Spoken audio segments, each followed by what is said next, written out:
Hello, my name is Yirenkyi, a rising junior here at St. Lawrence University, and today I'm going to talk about my summer project, which is industrial design and how it represents the best and the worst of humanity.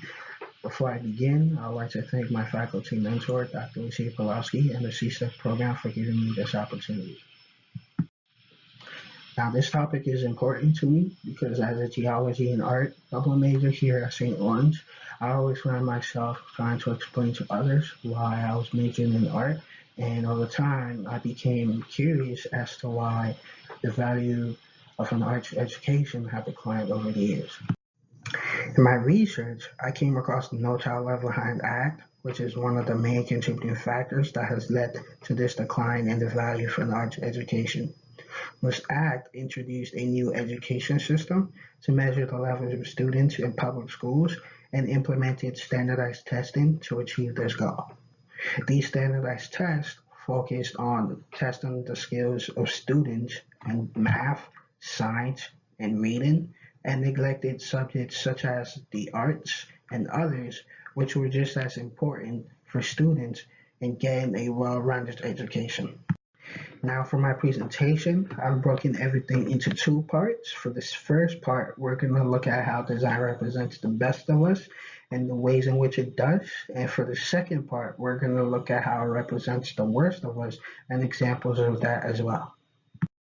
But before we begin with that, I would like to go over my project design and my approach towards my research. I initially began looking at scholarly articles and journals that were related to my research focus, but that did not yield any results, so I had to change things up.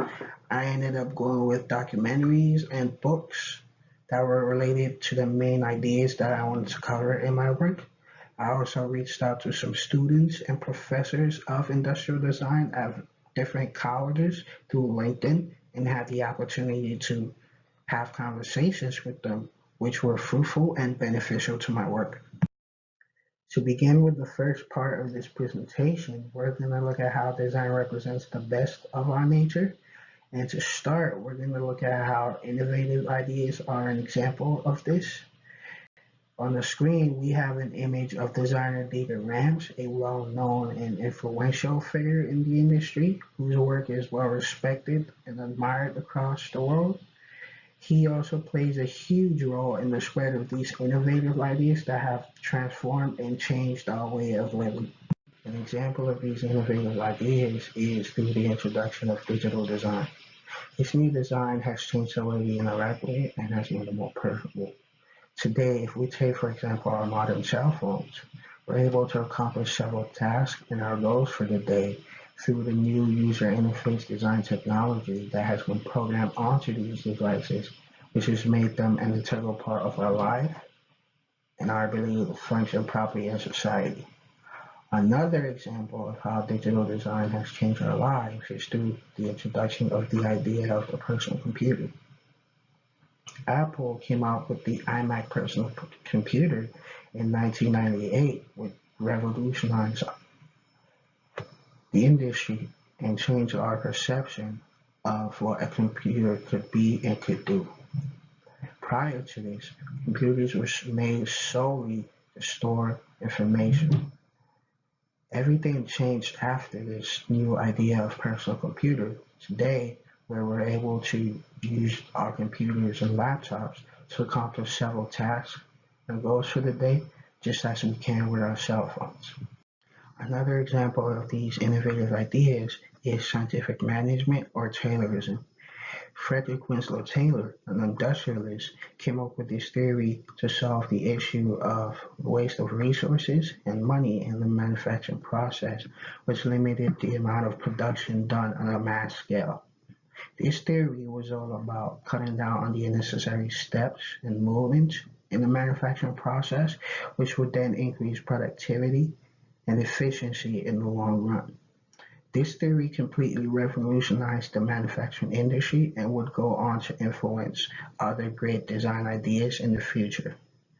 An example of this influence on design ideas is through the Frankfurt Kitchen, which came out in the late 1920s.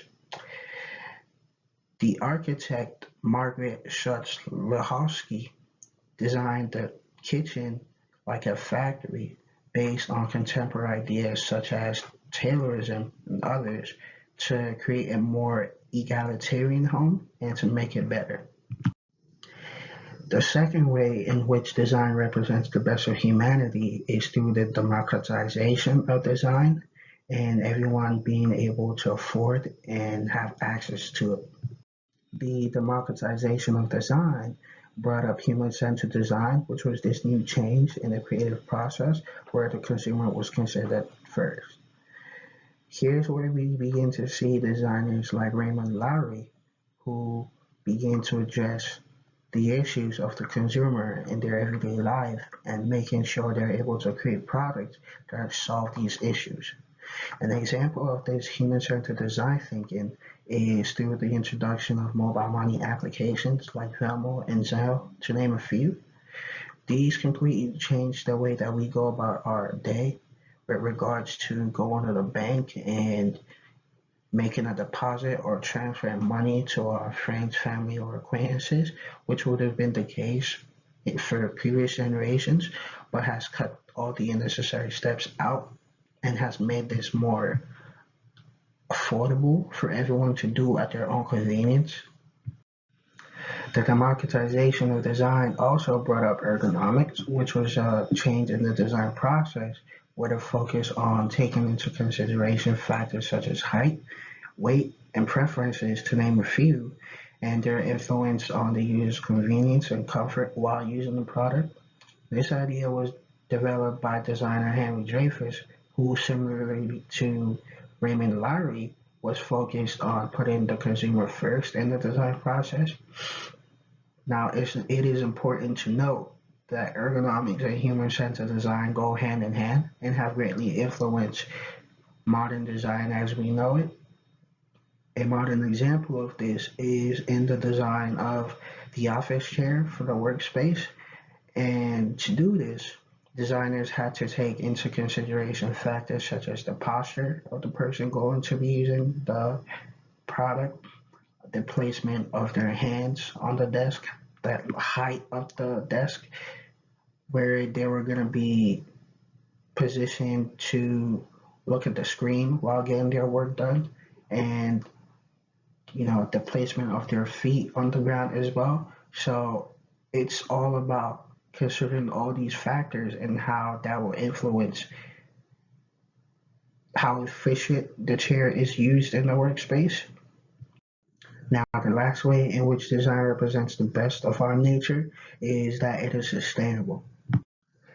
Now, there is the simple and honest design philosophy, which is all about staying true to the attributes of the materials that we use, like metal and plastic, etc., and being able to maximize their potential when designing products for the masses.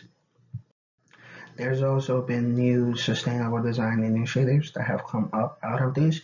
An example of this is Green Design Initiative, which is all about learning from nature and being able to apply what we learn from it to our design strategies and problem-solving methods.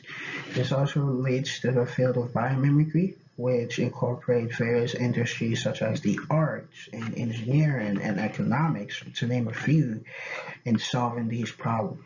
Now, a modern example of this, as shown on the screen, is the bullet train up top and its beak, which mimics the kingfisher bird at the bottom.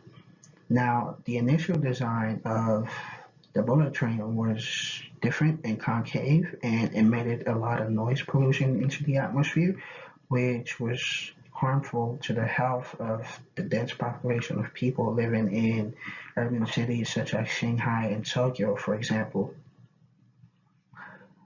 To address this issue, designers paid close attention to the beak of the kingfisher bird and studied its attributes, which was very unique with regards to how much little noise pollution it emitted into the atmosphere through its daily activities and its feeding processes.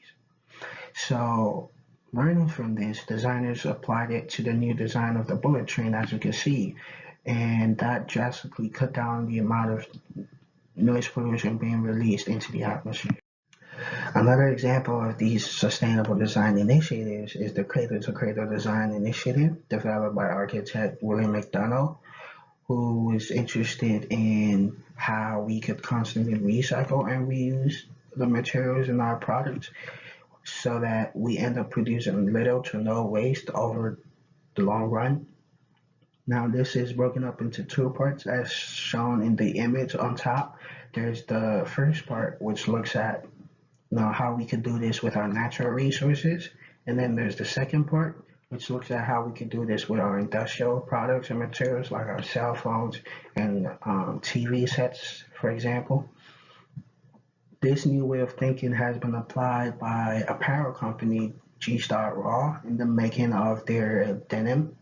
Now, they looked at ways to use water in a smart way to decrease the amount of chemicals being released into the atmosphere and the amount of dye used in making the jeans. Now, as we know it, the fashion industry plays a huge role in how much bad chemicals are released into the atmosphere, which is increasing global warming and affecting our climate as we know it. This new technology and way of thinking is very important and crucial to our survival on this planet for the long term. On to the second part of this presentation, we're going to look at how design represents the worst of our nature. And to start, we're going to talk about how design has been undemocratic and not really for the masses in the beginning stage of the industry. Now, when design first started, there was this level of classism and elitism associated with it due to the fact that, it was mostly designed for these people and the wealthy of society. Designers, most especially in Europe, were more concerned about making a name for themselves. So we tend to see a lot of designs being made for the upper class of society, and there was a neglect for the needs of the masses and designing products for them. Additionally, there was the issue of sexism as well, and women not being allowed to work in the industry and being considered amateurs in their work. Lastly, with regards to how design was undemocratic, there was the issue of racism as well, as little to no black designers were being allowed into the industry or being exposed to the industry. Another example of how design represents the worst of our nature is that it was unsustainable and caused a lot of harm and damage to our environment. One way that our design was unsustainable was through our mismanagement of our natural resources and producing waste in the end. An example of this is our use of the material plastic in the 1960s and 70s in designing majority of products that we used during that time, and how that has ended up in landfills like this across the world. As shown in the image, there are several more of such landfills across the world, which is harmful to our environment. Now, another way that our design was unsustainable was through overconsumption and constantly buying products over and over again, which in the end ended up in landfills since we quickly throw them out to get new ones. Now, the last way in which we see design represent the worst of us is that it was unethical. And in this image, for example, there's propaganda against the Jews used by the Nazi Germans to gather support for their cause. These unethical design ideas led us to create technology that was meant to kill, and this is especially seen during times of war. Now, in the images up top, you can see tanks, which have caused enough destructive power, and at the bottom, we can see atomic bombs, which are just as destructive, and it's unsurmountable to imagine how much damage that could cause, not only to us, but to our environment as well. In conclusion, we have come to see how design represents the best and the worst of our nature, and how it has been good in several ways, but also been bad in other ways as well. Now, for the future of design, we should expect to see new innovative design ideas and thinking that will drastically improve our lives and our environment. Once again, before I end, I would like to thank Dr. Lucy Pulowski, my faculty mentor, and Ms. Marsha Sawyer and Ms. Jennifer Townsend for their tremendous help throughout this process. Thank you.